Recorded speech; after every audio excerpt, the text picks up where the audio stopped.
Amigas y amigos, Me Canso Ganso es mi canal de YouTube orientado a apoyar la Cuarta Transformación en México y a la capacitación política en el marco de esa nueva corriente del pensamiento político mexicano. Este mensaje va dirigido a todos los presidentes municipales de México, ya sea electos por ley o por costumbre, a los gobernadores, diputados locales, diputados federales, senadores y entidades autónomas, así como a todos los mexicanos y mexicanas que tengan algún interés por la política. Los temas a tratar son lo que políticamente debemos entender por soberanía, supremacía, autonomía y autarquía, y van encaminados a apoyar y orientar a todos los ciudadanos que ostenten los cargos políticos ya mencionados. Vamos a aclarar la relación de poder en que se ubican los distintos niveles de gobierno en México. La soberanía consiste en la capacidad que tiene un país para definir su propio destino, sin la intervención de gobiernos o potencias extranjeras. Y en su propio territorio, la soberanía representa el poder máximo, sin que exista poder alguno por encima de ella. Es también una relación de poder entre países. Para ubicarnos en la práctica, en un país con forma de gobierno democrático como en México, la soberanía la tiene el pueblo y es real. Si la soberanía se manifiesta en todo el país, habrá violencia cruenta de dimensiones impredecibles. Históricamente México ha pasado por dos experiencias de manifestación soberana del pueblo, que fueron la independencia y la revolución. El segundo concepto es la supremacía o poder supremo. Para efectos políticos se denomina poder supremo a la máxima autoridad por encima de otras autoridades de menor jerarquía, pero a la vez por debajo del poder soberano que ostenta un pueblo democrático. Aunque semánticamente soberano y supremo significan en términos generales lo mismo, políticamente son distintos. El término soberano es 100% político, mientras que el término supremo es genérico y aplicable a muchas cosas.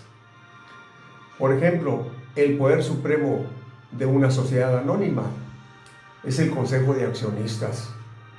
Supremo también significa que una cosa es muy grande o extraordinaria con respecto a otras de su tipo. El tercer concepto es la autonomía y se refiere a la facultad legal que tiene una entidad pública para gobernarse a sí misma y para darse las normas reglamentarias a fin de conseguir los objetivos señalados en la ley. Este tipo de poder es otorgado a través de leyes federales o estatales a diversas entidades públicas como universidades autónomas, comunidades indígenas, partidos políticos, sindicatos de trabajadores y otras organizaciones para que en forma particular rijan su vida interior de acuerdo a sus propias normas y gobierno. Pero en ningún momento están por encima de las leyes, ni ostentan poder supremo alguno, y mucho menos son soberanas. La autonomía se otorga por ley. Por ley se reduce, se incrementa o se elimina totalmente. El consejo para los presidentes municipales, diputados locales y gobernadores es que no se hagan ideas equivocadas y que se ubiquen en la realidad. Ustedes representan a entidades de gobierno autónomas. Los municipios desde siempre y en todo el mundo han sido políticamente autónomos, al igual que los estados o provincias. En España tienen documentada la autonomía de sus provincias desde la Constitución Política de 1978. La soberanía es una relación de poder entre países, no entre sus partes como los estados y municipios. Así que, como decimos en Nuevo León, no se hagan bolas y compórtense como lo que son, simple y sencillamente autónomos. Los tres poderes supremos del gobierno federal, incluyendo su estructura jurídica, Fuerzas Armadas y aliados extranjeros, están por mucho, muy por encima de autoridades autónomas. Eufemísticamente, no se atolondren ni sean ingenuos. Hagan las cosas bien, de acuerdo a su autoridad republicana, y no traspasen la rayita de la autonomía. La supuesta soberanía constitucional a los estados es como dar con la mano derecha y quitar con la izquierda. Se otorgó por un lado, pero por otro lado la anularon, al crear los tres supremos poderes de la Unión.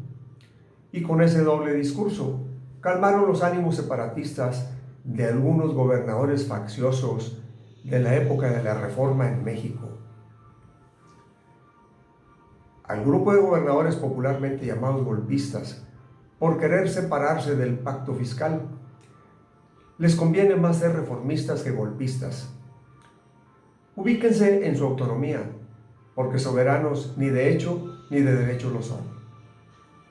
Hay que visualizar que la tendencia mundial va dirigida hacia la izquierda reformista y no a la izquierda revolucionaria. La primera es gradual y la segunda es brusca y con la posibilidad de ser violenta. La izquierda reformista empezó en Inglaterra hace 200 años, al igual que en España, y desde entonces se han venido conciliando la monarquía y la democracia parlamentaria.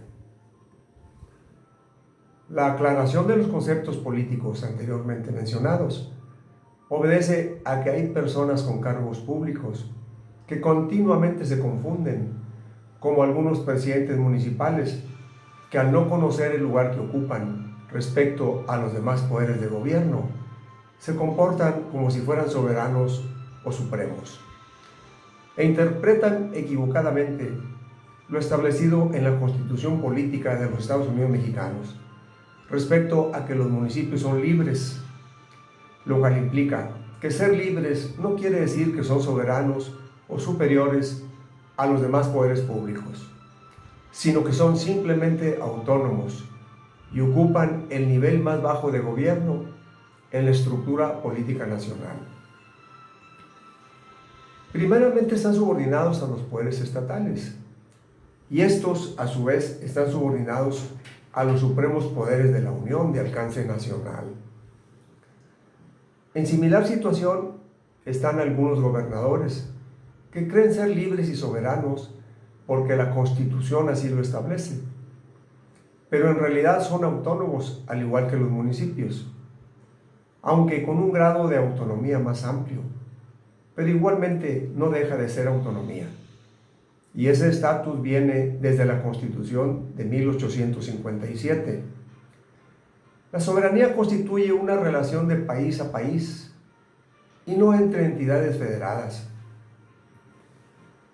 La soberanía se defiende con las Fuerzas Armadas, cosa que los estados no tienen. Por otro lado, hay algunos legisladores y personajes de la vida pública nacional que traen de moda la palabra soberanía y se refieren a la Cámara que integran diciendo: esta soberanía tiene a bien, o esta soberanía no tolerará. También les digo, pónganse a estudiar, porque están diciendo un disparate político. Lean los artículos 39, 40 y 41 constitucionales. La soberanía reside en el pueblo, no en sus representantes. El sistema político mexicano es un paraíso para los revisionistas. Hay muchas áreas de oportunidad para hacer las cosas mejores. Por ejemplo, en el año 2012 se modificó la Constitución Política en su artículo número 40, que se refiere a la forma de gobierno, y le agregaron la palabra laica. Primeramente, no es facultad de los gobernantes cambiar la forma de gobierno, sino del pueblo soberano. En segundo lugar, la palabra laica no es una forma de gobierno, sino una cualidad del mismo. El artículo 40 habla de la forma de gobierno, no de sus cualidades ni de ideologías. Les recomiendo que escojan bien las palabras que van a decir. Y si no saben el significado, no las digan. Así aparentarán ser más instruidos. El pragmatismo y la teoría son excelentes, siempre y cuando se lleven en perfecto equilibrio. Porque si eres únicamente práctico, te dicen que eres políticamente analfabeta. Y si eres teórico, eres un inútil que no sabe hacer nada. Como se dice popularmente, todos los excesos son malos.